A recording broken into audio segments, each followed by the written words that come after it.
को सिस्टम का नॉलेज होता है, उनको मालूम होता है कि किस समय कब क्या स्टेप लेनी है। तो मुझे उस दिन आपके आंदोलन से जुड़े एक साथी ने कहा कि सर आप इंडिया अगेंस्ट ईवीएम के आंदोलन में 2 मिनट जाकर क्यों नहीं आते। तो मैंने कहा कि मैं जाऊंगा, लेकिन 30 तारीख को जाऊंगा। 30 के पहले मैं नहीं जाऊंगा, 30 तारीख को जाऊंगा। उसका कुछ कारण है। ये जो ईवीएम के अगेंस्ट बहुत सारा लोग लड़ रहे हैं देश में, ये अपने देश का एक टिपिकल प्रॉब्लम है कि ये मशीन बेसिकली इलीगल है। ये बात मैं बहुत जवाबदारी से कह रहा हूं, और ये कहने वाला शायद मैं पहला लीडर हूं इंडिया में, और मैंने कहा ही नहीं, इसको ऑन रिकॉर्ड मैंने प्रूव किया। ये जो ईवीएम है, इलेक्शन लॉ में सेक्शन 61A में the representation of people act 1951 and the conduct of election rules 1961 section 49 rule 49 का ABCE। इलेक्शन लॉ के अंदर ये लीगल है,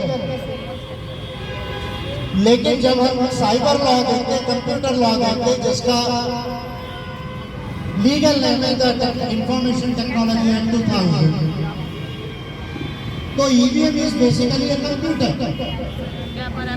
why it is a computer? It is a computer because any machine which is making logical calculations and processing the data is a computer।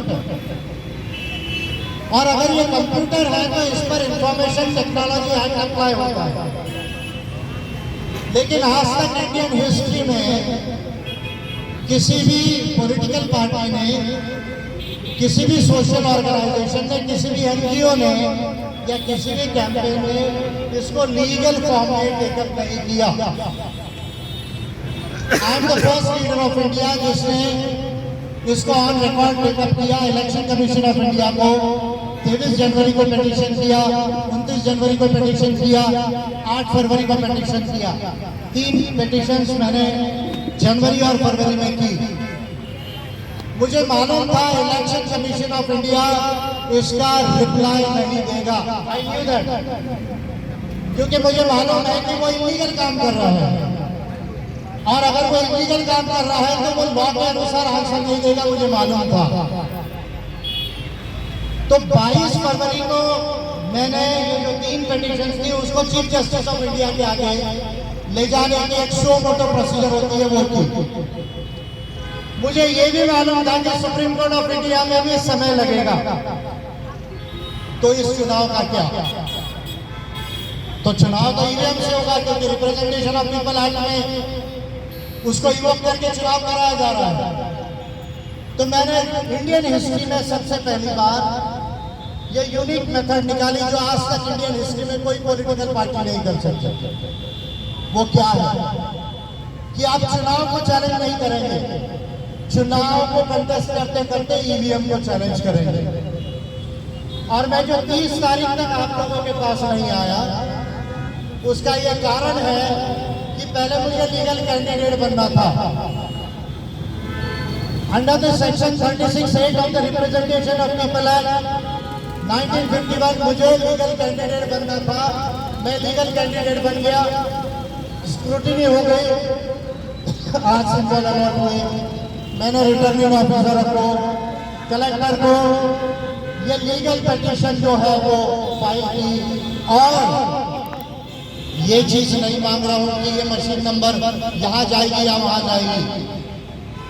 मैं जो basically जो technology है उसके आंसर्स मांग रहा हूं कि ईवीएम का एग्रीमेंट क्या है, इसका लाइसेंस क्या है, इसके माइक्रोचिप्स के सर्टिफिकेशन क्या है, क्या ये माइक्रोचिप प्रोग्राम है या नहीं प्रोग्राम है, इसका सर्टिफिकेशन दीजिए। जो भारत इलेक्ट्रॉनिक्स लिमिटेड और ECIL के ऑफिसर्स आएंगे, whether they are the officers on deputation of the election commission of India under the representation of people act, इसके सर्टिफिकेट्स दीजिए। ये जो डेटा वोट का स्टोर होगा, ये डेटा करप्ट हुआ या नहीं, टैंपर हुआ या नहीं, इसका आप सर्टिफिकेशन दीजिए। और काउंटिंग के आखिरी सेकंड तक ये मशीन नॉन टैंपर्ड थी, इलेक्ट्रॉनिकली मैं कह रहा हूँ, इसका सर्टिफिकेशन मैं मांग रहा हूँ। मैं आज कलेक्टर सर के आगे ये फाइल किया, ऑब्जर्वर थे, रामटेक में फाइल हुई, चंद्रपुर में फाइल हुई, राजस्थान के 3 सीटों में फाइल हुई, कल छत्तीसगढ़ में फाइल होगी। 20 राज्यों में अम्बेडकर पार्टी ऑफ इंडिया 100 के ऊपर सीट्स पे डायरेक्ट ईवीएम को चुनाव में चैलेंज कर रही है। 5 दिन का समय केवल दिया है, 5 तारीख के बाद फिर आपके बीच में आऊंगा अगर आपका कैंपेन जारी रहा तो। अगर आपका कैंपेन यही जारी रहा तो 5 तारीख के बाद फिर आपके पास आऊंगा। आज मैंने बोला है कि ये चुनाव मैं ईवीएम से लीगली होने नहीं दूंगा। बगैर ईवीएम को कुछ किए कानूनी प्रोसेस को इवोक करके ये चुनाव को मैं ईवीएम से होने नहीं दूंगा। ये चुनाव अगर ईवीएम से हो भी गया तो it will always be under question कि ये मशीन लीगल थी या इलीगल थी। इसकी स्टेप्स मैंने उठा दिए। आप इस आंदोलन को जारी रखिए, लेकिन आपको एक अंदर की बात बता रहा हूं। बाहर की बात और है, अंदर की बात और है। मैं अंदर की बात आपको बता रहा हूं क्योंकि मैं 20 तारीख से दिल्ली जा रहा हूं कलेक्ट्रेट में। लोग ये बोलते हैं कि सर ज्यादा जाते नहीं है पब्लिक में, लेकिन 20 तारीख से जा रहा हूं। और बीजेपी तो इसके फेवर में ही है, उसको छोड़ दीजिए। लेकिन कांग्रेस के लोग, जिस कांग्रेस का आप नाम ले रहे हैं कि वो पब्लिक को ईवीएम के अगेंस्ट बोल रहे हैं, ऑन रिकॉर्ड एक भी ऑब्जेक्शन कांग्रेस ने ईवीएम पर नहीं लिया। विकास ठाकरे जी ने एक भी ऑन रिकॉर्ड ईवीएम पर जो है वो ऑब्जेक्शन नहीं लिया। बीएसपी ने नहीं लिया, बीएनपी ने नहीं लिया, बीआरएसपी ने नहीं लिया।